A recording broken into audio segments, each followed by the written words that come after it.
অনেক রকম ভর্তা বানিয়েছেন, কিন্তু কখনো কি এই কাঁঠাল বীজের ভর্তা বানিয়েছেন? গ্যারান্টি দিয়ে বলতে পারি, কাঁঠাল বীজের ভর্তা কিন্তু আপনি কখনোই বানাননি। শুধু একবার বানিয়ে দেখুন, অসম্ভব সুন্দর হয় এই কাঁঠাল বীজের ভর্তা রেসিপি। নমস্কার বন্ধুরা, কেমন আছেন সবাই? আমি ভালো আছি, আশা করি আপনারাও ভালো আছেন। আজকে আবার একটা নতুন ভিডিও নিয়ে চলে এসেছি পাঁচফোড়নে। দেখুন, এখানে আমি পরিষ্কার করে ধুয়ে রোদে শুকিয়ে নিয়ে নিয়েছি কাঁঠাল বীজ। কাঁঠাল বীজের খোসাগুলোকে কিন্তু আমি ছাড়িয়ে নিয়েছি। এবারে উনান ধরিয়ে কড়াই বসিয়ে দিয়েছি। কড়াইটাকে প্রথমে আমি গরম করে নিয়ে গ্যাসের আঁচটাকে কিন্তু একদম লো টু মিডিয়ামে রেখে দিয়েছি। লো টু মিডিয়ামে রেখে কিন্তু এই কাঁঠাল বীজগুলোকে 5 থেকে 6 মিনিট কিন্তু ভেজে নিতে হবে। আপনারা চাইলে কিন্তু কাঁচাও বানাতে পারেন, যে রেসিপিটা বানাবো কাঁচাও তৈরি করতে পারেন, কিন্তু এইরকম ভেজে নিলে কিন্তু আর রিগরিকে যে ভাবটা থাকে কাঁঠাল বীজের মধ্যে, সেটা কিন্তু আর পাবেন না। আর অসম্ভব সুন্দর হয় এই ভাজার কারণে। দেখুন, ভেজে নেওয়ার পর কিন্তু আমি এইরকম ছোট ছোট টুকরো করে নিয়েছি, কারণ মিক্সিতে পেস্ট করব, তার জন্য কিন্তু এরকম ছোট ছোট টুকরো করে নিতে হবে।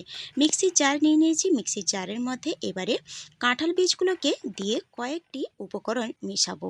বন্ধুরা, এই কাঁঠাল বীজের ভর্তা রেসিপি কিন্তু অসম্ভব সুন্দর হয়। শুধু একবার বানাতে বলবো, আর একবার বানালেই কিন্তু আপনারা কিন্তু এই কাঁঠাল বীজ কখনোই না ফেলে এইরকম ভর্তা রেসিপি কিন্তু আপনারা বারবার বানাবেন।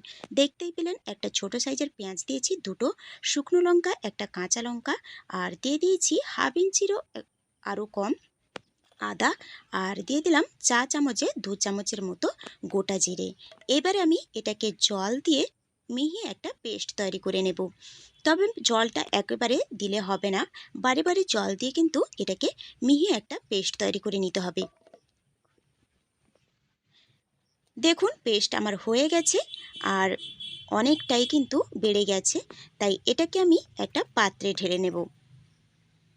যে বাটিতে আমি ভাপা তৈরি করব, সেই বাটিটাই আমি নিয়ে নিয়েছি। তারই মধ্যে এই কাঁঠাল বীজের বাটাগুলো কিন্তু নিয়ে নেব।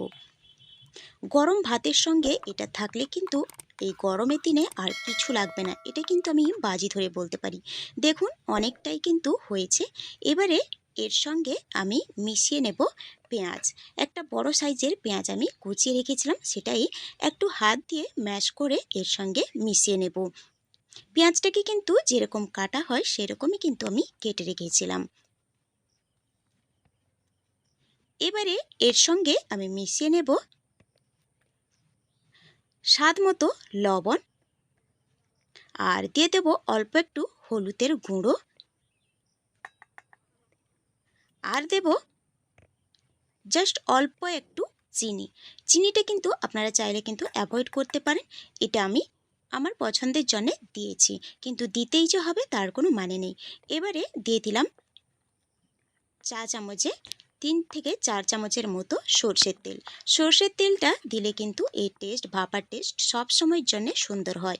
এবারে সমস্ত কিছুকে ভালো করে কিন্তু একটা চামচের দ্বারা মিশিয়ে নিচ্ছি। এটা কিন্তু বানাতে খুব একটা সময় লাগে না, কিন্তু অসাধারণ লাগে গরম ভাতের সঙ্গে। যারা বানিয়েছেন এরকম কাঁঠাল বীজের ভর্তা রেসিপি, আমার কমেন্ট বক্সে কিন্তু জানাতে ভুলবেন না। আর যদি কেউ প্রথম বানান আমার এই ভিডিওটা দেখে, তাহলে কিন্তু অবশ্যই জানিয়ে যাবেন আপনার এই রেসিপিটা খেতে কেমন লাগলো। দেখুন, অল্প অল্প জল দিয়ে একটু ভালো করে মিশিয়ে নিচ্ছি, কারণ এটা একটু শুকনো হয়ে গেছিলো, শক্ত হয়ে গেছিলো।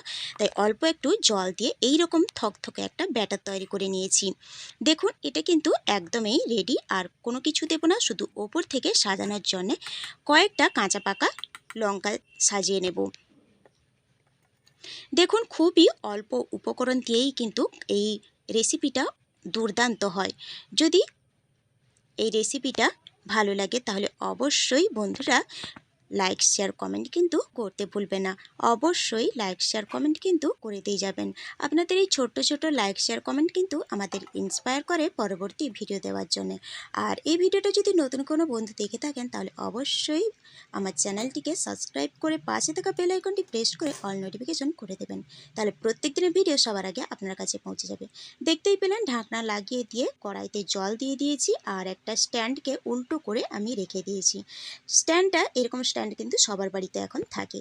এবারে দেখতে হবে যে জলটা যেন কোনো রকম টিফিন কৌটোর ওপরে না আসে, টিফিন কৌটোর নিচে যাতে জল থাকে। এই রকম ঢাকা দিয়ে আমি 20 থেকে 25 মিনিটের মতো মিডিয়াম আঁচে এটাকে ফুটিয়ে নিয়েছিলাম। তারপর আমি নামিয়ে ঠান্ডা করে নিয়ে দেখাচ্ছি আপনাদেরকে। দেখুন কতটা শুধু সুন্দর হয়েছে। দেখতে শুধু সুন্দর নয়, খেতে আরও দুর্দান্ত হয় এই কাঁঠাল বীজের ভর্তা রেসিপি। দেখুন বন্ধুরা, শুধু একবার খেলে কিন্তু আপনারা গ্যারেন্টি দিয়ে বলতে পারি বারবারই বানাবেন। কতটা শুধু দেখতে সুন্দর হয়েছে আর খেতেও কিন্তু তার থেকে আরও বেশি সুন্দর হয়। আমি একটু কেটে দেখাচ্ছি, দেখুন একদমই কিন্তু কাঁচা নেই, পারফেক্ট একদম হয়ে গেছে। 20 থেকে 25 মিনিট জাল দিয়ে নিলেই কিন্তু তৈরি হয়ে যাবে। আমি এটাকে গরম ভাতের সঙ্গে সার্ভ করে নেব। এতটা দুর্দান্ত লাগে সে আমি বলে বোঝাতে পারবো না। তাই অবশ্যই একবার ট্রাই করে দেখতে পারেন। আর এইরকম কাঁঠাল বীজের ভর্তা রেসিপি যাকে কিন্তু একবার খাওয়াবেন সে কিন্তু আপনার হাতের এই রেসিপির প্রশংসা করতে বাধ্য হবে। তাহলে বন্ধুরা, আজকের ভিডিওটা কেমন লাগলো অবশ্যই কমেন্ট করে জানাবেন। ভালো লাগলে কিন্তু লাইক শেয়ার করে দেবেন। আর সুস্থ থাকবেন, ভালো থাকবেন। খুব শীঘ্রই দেখা হবে পরের একটা ভিডিও নিয়ে। তাহলে চলুন বন্ধুরা, আজকে এই পর্যন্ত, দেখাবে কোনো পরবর্তী ভিডিওতে।